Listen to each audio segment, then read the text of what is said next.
नमस्कार मित्रांनो, लक्ष्मीच्या पावलांनी ह्या मालिकेच्या आजच्या भागामध्ये आपण पाहणार आहोत की खरेंच्या घरी सगळेजण जेवण करत असतात आणि नैनाला अचानक उलटी व्हायला लागते आणि ती जेवत्या ताटावरून उठून जाते. त्यावर संगीता म्हणते की हिचं काय आता, कधी नाक मुरडते, कधी डोळा काय फिरवते, काय करते तिचं तिलाच ठाऊक, अशी काय उठून गेली ही? काजल म्हणते की बहुतेक तिला उलटी झाली वाटतं आणि पुन्हा नैना ताटावर येऊन बसते. त्यावर संगीता म्हणते की काय झालं ग, उलट्या कस काय होत आहे तुला? नैना म्हणते की काय माहिती कस काय होतं, बहुतेक मला फूड पॉयझनिंग झालं आहे. आणि म्हणते की मी काल रात्री पाणीपुरी खाल्ली होती, त्यामुळेच मला मळमळ आणि उलट्या होत आहे. त्यावर संगीता म्हणते की तुला किती वेळा सांगितलं आहे बाहेरचं रस्त्यावरील काही खात जाऊ नकोस ते. ग आता तुझा साखरपुडा तोंडावर आला ना, 2 दिवस राहिले फक्त तुझ्या साखरपुड्याला. उगाच आजारी पडशील तू. आता काळजी घ्यायला हवी स्वतःची. त्यावर नयना म्हणते की हो, मी घेईल माझी काळजी. जेवण करू का मी आता? दुसरीकडे कला काजलला फोन. काजल म्हणते की हा बोल तायडे, काय म्हणतेस? त्यावर कला म्हणते की हा गुंड्या, तुला काही सापडलं का? हे बघ तिची खोली, तिचं कपाट, तिची प्रत, सगळं सगळं व्यवस्थित चेक कर. हे बघ, आपल्या आई बाबांच्या इब्रतीचा प्रश्न तर आहेच, त्याचबरोबर नयनाताईच्या आयुष्याचा देखील प्रश्न आहे. काजल म्हणते की हो तायडे, तू सांगतेस तर मी सगळं चेक करून बघते आणि तू काळजी नकोस करू. मी बघते काय करायचं, आपण सगळं व्यवस्थित मापात करू. दुसरीकडे अद्वैत राहुलच्या रूममध्ये असतो आणि राहुलला विचारत असतो की त्या डिझाईनचं काय झालं. त्यावर राहुल अद्वैतला म्हणतो की अरे ती फाईल खालीच राहील. अद्वैत राहुलचा मोबाईल हातात घेत मोबाईलचा लॉक उघडण्याचा प्रयत्न करतो, पण लॉक काय उघडत नाही. अद्वैत पुन्हा ठेवून देतो तो फोन टेबलवर. त्यानंतर राहुल त्याला म्हणतो की ब्रो, माझा फोन देतोस का इकडे? आणि अद्वैत त्याच्या हातामध्ये त्याचा फोन देतो. राहुल त्या फोनचा लॉक उघडतो आणि बेडवर टाकून देतो आणि अद्वैतला म्हणतो की ब्रो, मी खालून जाऊन त्या फाईल घेऊन येतो. अद्वैत त्याला म्हणतो ओके ठीक आहे, हे घेऊन. अद्वैत लगेच त्याचा फोन घेतो हातामध्ये आणि चेक करतो आणि राहुल खाली येतो. ही कला किचनमध्ये काम करत असते आणि राहुलला ती बघते आणि म्हणते की अद्वैत राहुलच्या रूममध्ये जाणार होता, पण आता राहुल खाली आला म्हणजे अद्वैत एकटाच असेल त्याच्या रूममध्ये. मी पण जाऊन बघते लगेच. आणि कला देखील राहुलच्या रूममध्ये जाते. अद्वैत कलाला बघून तिला म्हणतो की तू का आली आहे इथे, तुला माहिती का राहुल इथे आल्यानंतर काय होईल ते? हा अद्वैतला म्हणते की तुला काही सापडलं आहे का? तुला बघितल्यानंतर त्याला डाऊट नाही का येणार? त्यावर कला म्हणते की एवढं कळतं मला, तो मला खाली दिसला म्हणून मी वरती आले. पुन्हा अद्वैतला म्हणते की तुला काही सापडलं का? अद्वैत तिला म्हणतो की नाही, मला अजून काहीच नाही सापडलं. मी त्याचा फोन पण चेक केला, पण त्यात देखील काही नाही सापडलं. आणि ते दोघे जण शोधाशोध करायला लागतात रूममध्ये आणि कलाला राहुलच्या बेड खाली हॉटेल रॉयलोची तिकीट सापडतात. अद्वैत कलाला म्हणतो की तू जा ना इथून, लवकर येईल तो. कला तिथून निघणार तेच राहुल आणि राहुल अद्वैतच्या हातामध्ये फाईल देतो आणि अद्वैत म्हणतो की मी खाली जाऊन चेक करतो. ते अद्वैत निघणार तेच अद्वैतला म्हणतो की थांब एक मिनिटं, तुम्ही जे काय शोधताय ते सापडलं का काय तुम्हाला? अद्वैत म्हणतो की तसं नाहीये राहुल. त्यावर राहुल म्हणतो की मला वाटलं नव्हतं तू असा माझ्यावर संशय घेशील. तुला काय वाटलं, माझ्या लक्षात नाही येणार का तू माझ्या रूममध्ये काहीतरी शोधायला आला ते? तुझ्या इतकं स्मार्ट नसेल मी, पण मूर्ख पण नाहीये. मी मगाशीच तुझं निरीक्षण केलं, तू माझ्या रूममध्ये काहीतरी शोधतोय, म्हणून मीच मुद्दाम खाली निघून गेलो, तुला नीट व्यवस्थित शोधता यावं.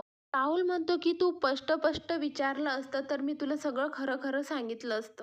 तेवढा हक्क आहे तुझा माझ्यावर, पण तुझा विश्वासच नाहीये माझ्यावर. राहुल म्हणतो की मी काही चुकीचं केलेलंच नाही, तर तुम्हाला कसं काय सापडेल इथे काही? रो, पण तू माझ्यावर संशय घेतला, मला खूप वाईट वाटले आणि तेही बाहेरच्या कोणाच्या तरी सांगण्यावरून. तिला मगाशीच वर येताना बघितलं, म्हणूनच मी खाली थांबलो, आलो नाही वर.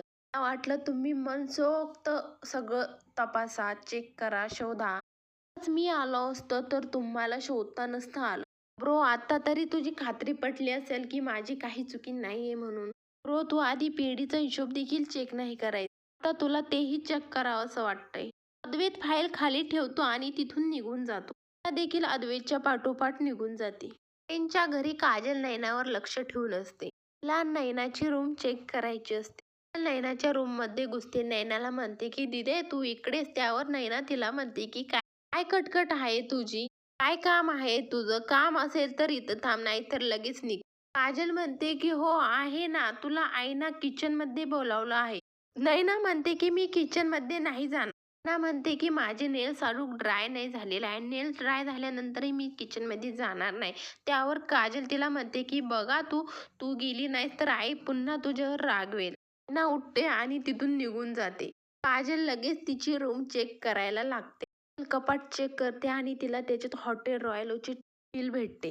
आणि काजल म्हणते हे तर 5 स्टार हॉटेल आहे आणि एवढ्या महागड्या हॉटेलमध्ये ही कधी गेली होती? काहीतरी झोल आहे नक्कीच. आणि हे तर कलाताईला नक्कीच सांगायला हवं.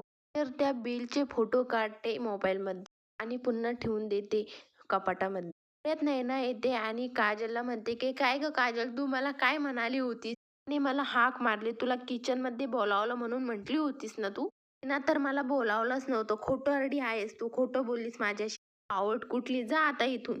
आणि काजल तिथून निघून जाते. दुसरीकडे अद्वैतला कला म्हणत असते की अद्वैत तू माझं ऐकून घे. त्यावर अद्वैत म्हणतो मी तुझं काही एक ऐकून घेणार नाही. आज मी तुझ्यामुळे माझ्या भावावर, राहुलवर संशय घेतला. मी असा चीप कधीच वागलो नव्हतो. एखाद्याच्या रूममध्ये जाऊन शोध करणं हे मला कधीच पटलं नाही आणि तू आज मला तेच करायला सांगितलं आणि ते देखील माझ्याच भावाच्या. आता हे सगळं फक्त आणि फक्त तुझ्यामुळेच झालं. मला म्हणते की अरे पण अद्वैत, राहुलचं सत्य बाहेर काढायचं म्हणूनच करतोय ना आपण हे सगळं. जे राहुलनं आपल्याला फसवलं हे तर मान्य आहे ना तुला? अद्वैत म्हणतो की हो पण राहुल माझा भाऊ आहे आणि माझ्या घरातल्या माणसांवर अविश्वास दाखवलेला मला आवडणार नाही. आणि तो तिथून निघून जातो. आणि कलाला काजलचा फोन येतो. कला म्हणते की हा बोल काजल, काही नवीन घडलं का? काजल म्हणते की मला नयनाताईच्या पर्समध्ये एक टिश्यू सापडला. तो खूप मोठ्या हॉटेलचा टिश्यू आहे. कला म्हणते की त्या हॉटेलचं नाव सांग बरं एकदा. काजल तिला सांगते की हॉटेल रॉयल्स नाव आहे त्या हॉटेल. आणि काजलला म्हणते की थँक्स गुंड्या बाय. आणि कला म्हणते की मला आता ह्या हॉटेलवर जायलाच हवं. तिथून नक्कीच काहीतरी क्लू मिळेल. मनातच म्हणते की चांदेकर ह्यानंतर तरी तुला माझ्यावर विश्वास ठेवावाच लागेल. दुसरीकडे सगळे हॉलमध्ये बसलेले असतात आणि रोहिणी राहुलला म्हणते की डिझायनरवाल्याने तुझे सगळे आउटफिट दिले, तू चेक केले का? राहुल म्हणतो की हो मॉम, एकदम परफेक्ट आहे. आणि अद्वैतला रोहिणी म्हणते की अद्वैत, राधाच्या रिंगचं सिलेक्शन झालं का? अद्वैत म्हणतोय की हो आत्या, तिच्या रिंगचं आणि बाकीच्या दागिन्यांचं देखील सिलेक्शन झालं. दुसरीकडे दिनकर साखरपुड्याची यादी बनवत असतो आणि संगीताला म्हणतो की "अहो, रावांना कपडे घ्यायचं, त्याचं काय झालं?" संगीता म्हणते की अहो त्याची काळजी नका करू. कलाच्या लग्नाच्या वेळेस चांदेकरांच्या तिकडून खूप चांगले शर्ट पॅन्ट पीस आले आहेत, त्यातलाच एक देऊ. आणि म्हणते की सौरभराव खूप चांगले आहे.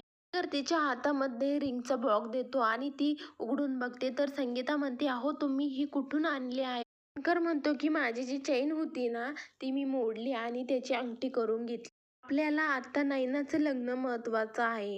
दुसरीकडे कला किचनमध्ये काम करत असते आणि मनातच म्हणत असते की मला उद्याच जाऊन हॉटेल रॉयलोमध्ये चौकशी करावी लागेल. राहुलचा साखरपुडा उद्यावर आला. आता माझ्याकडे खूप कमी वेळ आहे.